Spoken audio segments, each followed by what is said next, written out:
ترى الظالمین مشفقین مما کسبوا، تم دیکھو گے قیامت والے دن ظالموں کو کہ وہ ڈر رہے ہوں گے اپنے کرتوتوں کے سبب جو دنیا میں انہوں نے کمائے تھے. یہ دنیا میں بھی یعنی جو لوگ برے اعمال کرتے ہیں جب ان کی عدالت میں پکڑ آتی ہے تو وہ اندر سے ضمیر ان کو خود ملامت کر رہا ہوتا ہے کہ اب تو مارے گئے، اب پکڑ کے سوا کوئی چارہ نہیں. اور پھر اللہ کی عدالت جہاں کوئی چھڑوا نہیں سکتا، کسی کی دھوں زبردستی نہیں ہے، کوئی جھوٹی گواہی قبول نہیں ہو سکتی، کوئی سفارش قبول نہیں ہو سکتی. جب اللہ تعالیٰ کی بارگاہ میں کوئی پکڑا جائے گا تو وہ دل ہی دل کے اندر ڈر رہے ہوں گے، لرزاں و ترساں ہوں گے. وَهُوَ وَاقِعٌ بِهِمْ، جبکہ وہ عذاب ان پہ واقع ہو کر رہے گا. یعنی ڈرنے سے یہ نہیں ہوگا کہ وہ کبوتر کی طرح آنکھیں بند کر لینے سے عذاب غائب ہو جائے گا. وہ جو ڈر رہے ہوں گے وہ واقعی ان کے ساتھ ہو بھی جائے گا. دنیا میں تو اکثر اوقات انسان مختلف خدشات یعنی سوچتا ہے، بعض اوقات ہو بھی جاتے ہیں، بعض اوقات نہیں بھی ہوتے ہیں. لیکن آخرت کے بارے میں کوئی یہ نہ سمجھے کہ جس طرح دنیا میں اللہ نے چھوٹ دے دی تھی، پکڑ نہیں فرمائی تھی، آخرت میں بھی اس طریقے سے ڈھیل مل جائے گی. نہیں، آخرت کے دن تو اللہ تعالیٰ نے اپنا نام ہی رکھا ہے، لمن الملک اليوم، آج کے دن کس کی بادشاہت ہے؟ للہ الواحد القہار، اس اکیلے قہار کی بادشاہت. اللہ نے قیامت کے دن اپنا نام غفور الرحیم نہیں رکھا ہوا، قہار رکھا ہوا، چھایا ہوا سب پر. اور ظاہر حقیقت ہے کہ ہزاروں سال کی انسانی تاریخ میں اللہ تعالیٰ نے صبر فرمایا ہے. بخاری مسلم کی حدیث ہے کہ اللہ تعالیٰ سے بڑھ کر کوئی صبر کرنے والا نہیں ہے. لوگ اس کے لیے اولاد تجویز کرتے ہیں، اسے گالیاں دیتے ہیں اولاد تجویز کر کے، لیکن پھر بھی ان کا رزق بند نہیں کرتا. سب سے بڑھ کر صبر فرمانے والا اللہ ہے. لیکن یہ صبر اس دنیا کی زندگی تک ہے. آخرت کی زندگی میں اللہ تعالیٰ نے پھر کسی کا لحاظ نہیں کرنا. حق کا وہ تو پھر واضح آ گیا، وَمَن يَعْمَلْ مِثْقَالَ ذَرَّةٍ خَيْرًا يَرَهُ وَمَن يَعْمَلْ مِثْقَالَ ذَرَّةٍ شَرًّا يَرَهُ. جس نے ذرے کے برابر بھی نیکی کی ہوگی وہ بھی پیش کر دی جائے گی، اس کے سامنے رکھ دی جائے گی. اور جس نے ذرے کے برابر گناہ بھی کیا ہوگا وہ بھی سامنے رکھ دیا جائے گا. یہاں تو اکثر لوگ کہہ دیتے ہیں جی اللہ تعالیٰ نے چھوٹی چھوٹی گلاں نال کی لینا دینا، اور اللہ تعالیٰ ہمارا ذرے کے برابر بھی نیکی کی اجر پاؤ گے، اور ذرے کے برابر گناہ بھی کیا اس کا پھر تم انجام دیکھ لو. والعیاذ باللہ تعالی. اللہم اجرنا من النار، اللہم اجرنا من النار، اللہم اجرنا من النار. اللہم من احییتہ منا فاحیہ علی الاسلام ومن توفیتہ منا فتوفہ علی الایمان. بس وہی بات ہے کہ جی عقل نہ ہوئے تے موجہ ہی موجہ، عقل ہوئے تے سوچیں ہی سوچیں. جسے عقل نہیں ہے اسے نہیں پتا کہ اللہ تعالیٰ کتنا ڈاڈا ہے. یہاں ہم جب کسی کو وعیدیں سناتے ہیں وہ کہتے ہیں وہ جی کوئی رحمت کی بات کریں، یعنی اللہ تعالیٰ تو سراپا رحمت ہے. یعنی وہ یہ بتانا چاہتے ہیں کہ اللہ تعالیٰ تو چاہتا ہے کہ لوگ گناہ کریں اور بس بغاوت پہ اترے رہے پھر بھی ان کو معاف کر دیں. یہ اتنا آسان معاملہ ہوتا تو پھر نبیوں کو نہ بھیجا جاتا، کتابیں نہ نازل فرمائی جاتی. جس کو یہ معاملہ پتا ہے اس کے لیے تو پھر زندگی گزارنی مشکل ہو جاتی ہے. والذین آمنوا وعملوا الصالحات، وہ لوگ جنہوں نے ایمان قبول کیا اور نیک اعمال اختیار کیے. صرف ایمان نہیں قبول کیا بلکہ نیک اعمال میں استقامت اختیار کی. فی روضات الجنات، وہ جنت کے باغوں میں ہوں گے. لہم ما یشاءون عند ربہم، وہاں ان کے رب کے پاس ان کے لیے ہر وہ چیز ہوگی جو وہ خواہش کریں گے. ذالک هو الفضل الکبیر، یہ ہے سب سے بڑا فضل.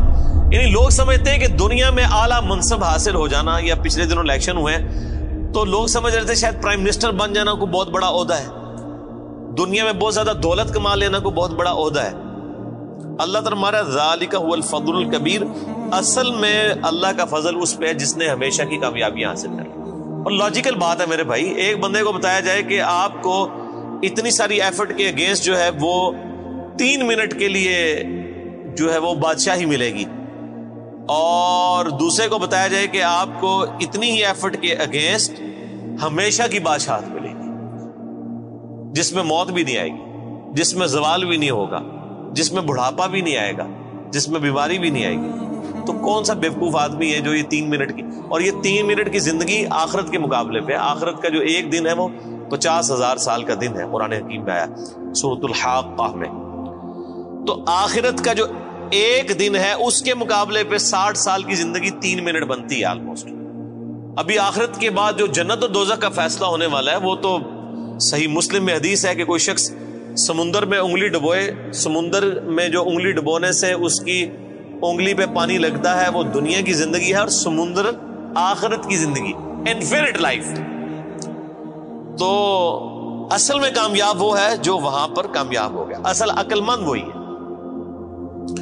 ذالک الذی یبشر اللہ عبادہ الذین آمنوا, یہ ہے وہ جنت جس کی خوشخبری دیتا ہے اللہ تعالیٰ ان لوگوں کو اپنے بندوں میں سے جو ایمان لائے, وعملوا الصالحات, اور نیک اعمال بھی کیے.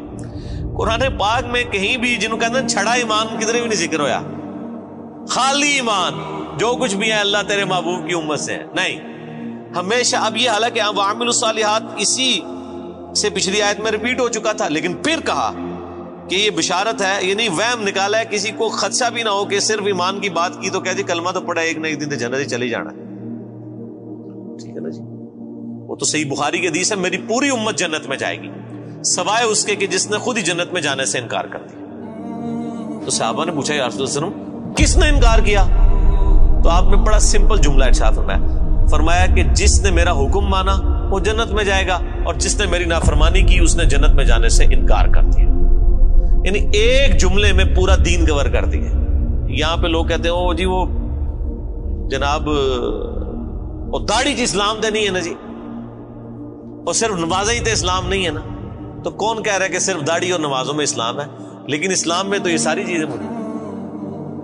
اسلام میں داڑھی بھی ہے, اسلام میں نماز بھی ہے, اسلام میں حقوق اللہ بھی ہیں, حقوق العباد بھی ہیں, بیویوں کے حقوق بھی ہیں, ماں باپ کے حقوق بھی ہیں, اللہ کے بھی حقوق ہیں. تو یہ ساری کی ساری ٹوٹل پیکج مل کے جو ہے وہ اسلام ہے نا. ادخلوا فی السلم کافہ, اے ایمان والو اسلام میں پورے کے پورے داخل ہو. یہ جو لولا لنگڑا اسلام لیے پھرتے ہیں نا, کسی نے صرف وہ خدمت خلق کا اسلام پکڑا ہوا ہے, کس نے وہ یعنی داڑھی کا اسلام پکڑا ہوا ہے, کس نے صرف پگڑی کا اسلام پکڑا ہوا ہے, کسی نے صرف نماز پڑھنے کا پکڑا ہوا ہے اسلام, باہر نکل کے ساری بے ایمانیاں کرتے ہیں.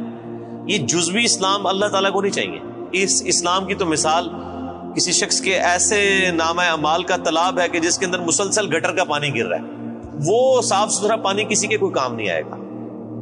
جب اس کے اندر گٹر کا پانی گر رہا ہے اس ملاوٹوں کے ساتھ, حرام خوریوں کے ساتھ, حق تلفیوں کے ساتھ, بدماشیوں کے ساتھ, اس طرح کا دین تو اللہ تعالیٰ کو نہیں چاہیے. اللہ تعالیٰ تو کہتا ہے ٹوٹل پیکج لینا ہے, جس نے داخل ہونا ہے اسلام میں پورے کا پورا داخل ہو, ادروائز اللہ تبارک و تعالیٰ اس کا اسلام جو ہے نا وہ اس کے منہ پہ مار دے گا قیامت کے دن. جن لوگوں نے نبیوں کی صحبت کی ہوئی, اگر انہوں نے بھی ٹرو رسپانس نہ کیا ان کی پکڑ ہو جانی ہے, باقی تو کسی کھاتے میں نہیں. تو اللہ تعالیٰ بارہ کہ اس کی بشارت دیتا ہے اللہ تعالیٰ اہل ایمان میں سے اپنے ان بندوں کو جو ایمان لائے اور نیک اعمال اختیار کیے.